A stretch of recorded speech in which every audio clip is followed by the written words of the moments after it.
Selamat datang di channel media pembelajaran kita. Sebelumnya, jangan lupa dukung selalu channel kami dengan cara klik like, subscribe, dan klik tombol loncengnya juga ya. Si Anton membeli kubis, tidak lupa membeli tomat. Yuk tonton videonya sampai habis, semoga bermanfaat. Hai, selamat ya buat kalian yang udah naik di kelas 4. Kali ini kita akan belajar tema 1, subtema 1, pembelajaran 1. Sebelumnya, jangan lupa berdoa terlebih dahulu ya, agar pembelajaran kali ini menjadi lebih berkah. Tahukah kamu bahwa Indonesia terdiri atas banyak pulau, suku bangsa, tarian, rumah adat, serta agama? Yuk kita cari tahu lebih jauh tentang keberagaman itu melalui teks berjudul Pawai Budaya berikut ini. Pawai budaya sangat menarik bagi warga kampung Babakan. Pawai ini selalu menampilkan keragaman budaya Indonesia. Udin dan teman-teman tidak pernah bosan menanti rombongan pawai lewat. Tahun ini mereka datang ke alun-alun untuk melihat pawai tersebut. Kakek Udin pun terlihat sabar menanti. Terdengar suara gendang yang menandakan rombongan pawai semakin dekat. Di barisan pawai terdepan terlihat rombongan dari Maluku. Rombongan laki-laki mengenakan kemeja putih, jas merah, dan topi tinggi dengan hiasan keemasan. Rombongan perempuan mengenakan baju cele. Baju ini terdiri dari atasan putih, berlengan panjang, serta rok lebar merah. Langkah mereka diiringi oleh suara tifa, alat musik dari Maluku. Bunyinya seperti gendang, namun bentuknya lebih ramping dan panjang. Budaya Maluku sangat unik dan menarik.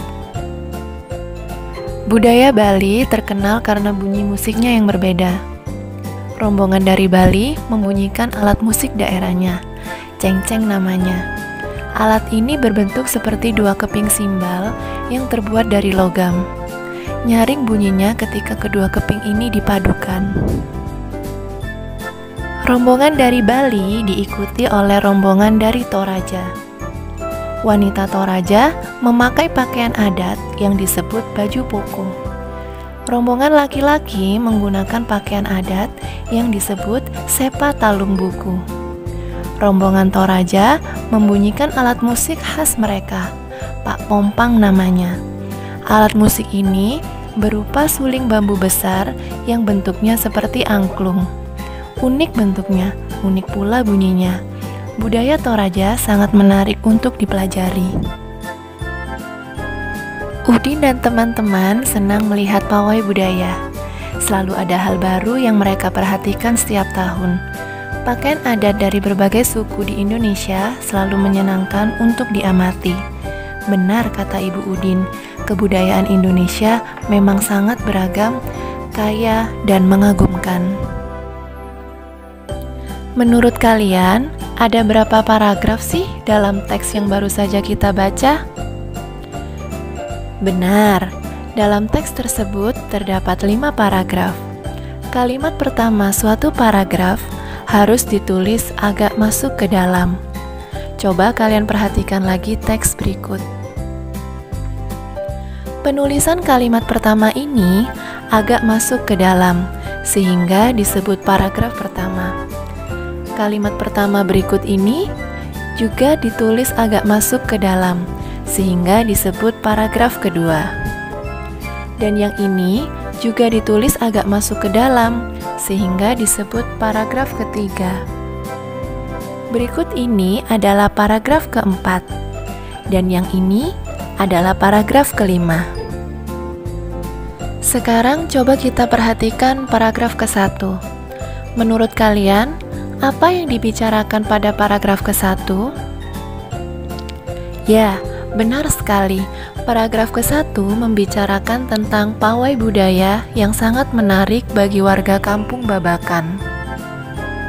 Hal atau ide utama yang dibicarakan dalam sebuah paragraf disebut gagasan pokok. Sedangkan uraian atau tambahan informasi untuk gagasan pokok disebut gagasan pendukung.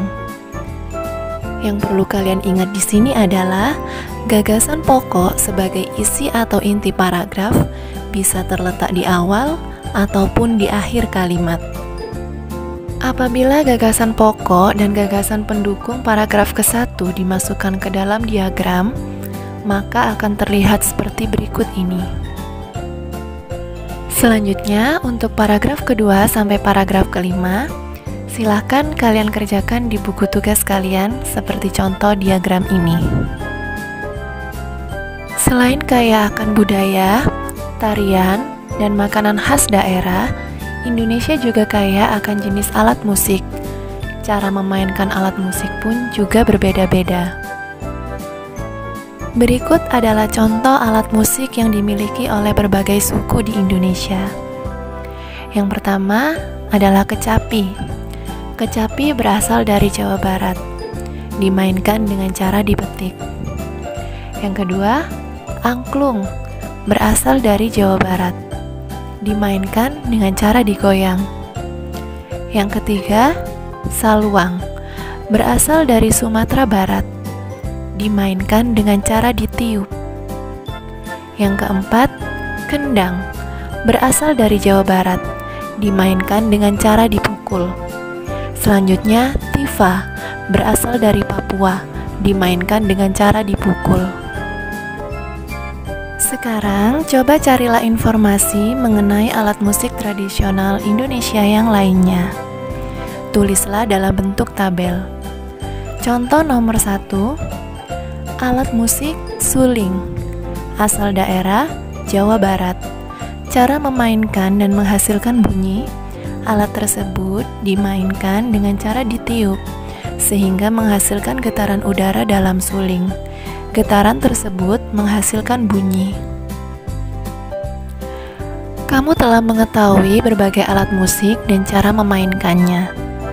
Menurutmu, bagaimana bunyi dapat dihasilkan oleh benda-benda tadi? Tuhan menganugerahkan kita indera pendengar. Melalui indera ini, kita dapat mendengar dan menikmati hasil karya seni budaya yang beragam. Ayo kita cari tahu lebih lanjut tentang hal tersebut. Segala macam bentuk bunyi berasal dari benda yang bergetar. Getaran dari suatu benda akan mengakibatkan udara di sekitarnya bergetar. Getaran tersebut menimbulkan gelombang bunyi di udara. Benda-benda yang bergetar dan menghasilkan bunyi disebut sumber bunyi. Bunyi dapat merambat melalui benda padat, cair, dan gas. Akan tetapi, bunyi tidak dapat merambat pada ruang hampa. Dalam kehidupan sehari-hari, banyak perbedaan yang kita temui, mulai dari perbedaan agama, suku, ras, hingga warna kulit. Sebagaimana halnya sebuah permainan musik yang terdiri atas berbagai alat. Kehidupan nyata yang penuh dengan perbedaan pun dapat berdampingan dengan baik, asalkan setiap orang dapat saling menghargai keberagaman. Menghargai perbedaan akan memperkuat persatuan dan kesatuan. Semua orang harus hidup rukun meskipun memiliki perbedaan. Sekarang, ayo kita membuat rangkuman tentang apa yang sudah kita pelajari hari ini. Hari ini kita sudah belajar tentang gagasan pokok dan gagasan pendukung dalam teks. Kemudian kita juga belajar tentang alat musik tradisional Indonesia. Dan kita juga sudah mengetahui apa itu sumber bunyi. Sekarang, coba jawablah beberapa pertanyaan berikut. Yang pertama, apa yang dimaksud dengan gagasan pokok? Dan apa yang dimaksud dengan gagasan pendukung? Yang kedua, sebutkan 5 contoh alat musik tradisional Indonesia. Yang ketiga, apa yang dimaksud dengan sumber bunyi? Dan berilah 3 contohnya. Demikian pembelajaran kita hari ini. Semoga bermanfaat untuk kita semua. Terima kasih telah menyaksikan video di channel media pembelajaran kita.